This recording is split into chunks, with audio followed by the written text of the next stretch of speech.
Hi love, kumusta? Happy 51 day.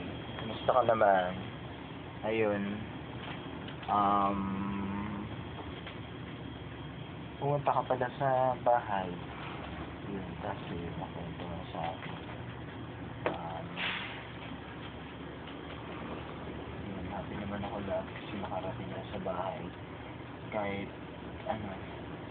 baka magalit yung parents mo kasi ikaw pa nagpunta sa bahay. Ayun. Pero ang feeling ko love, mas maganda rin nakilala mo sa ganun. Kasi sa sunod balik mo hindi ka na ma-treasure din. Tsaka kasama mo na ako. Ayun. Actually, tapos tuloy mo na yung recipe mo na hindi pa natuloy. Kasi wala pa ako.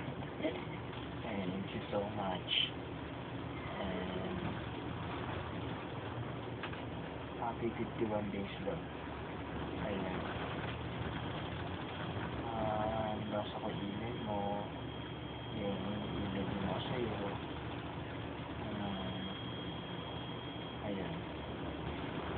Finally may text na. And sabi ko, hindi pa kami uuwi.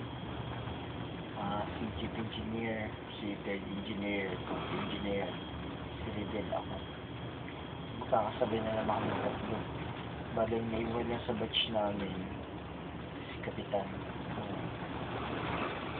Ayun. Ayun, masaya ako sa uuwi.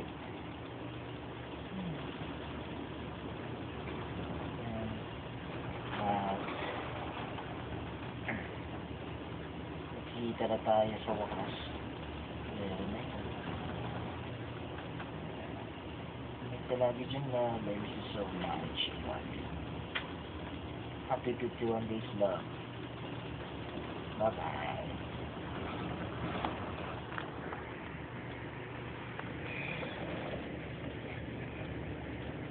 Yan pa ako yan. Yan o. Magdalo na naman. Tignan mo. Uy, ayaw gumalaw ah. Ayan, medyo okay naman. Ayan pa ako, Skyflix. Ayan. Muscle ko yan. Kala mo braso ko, no?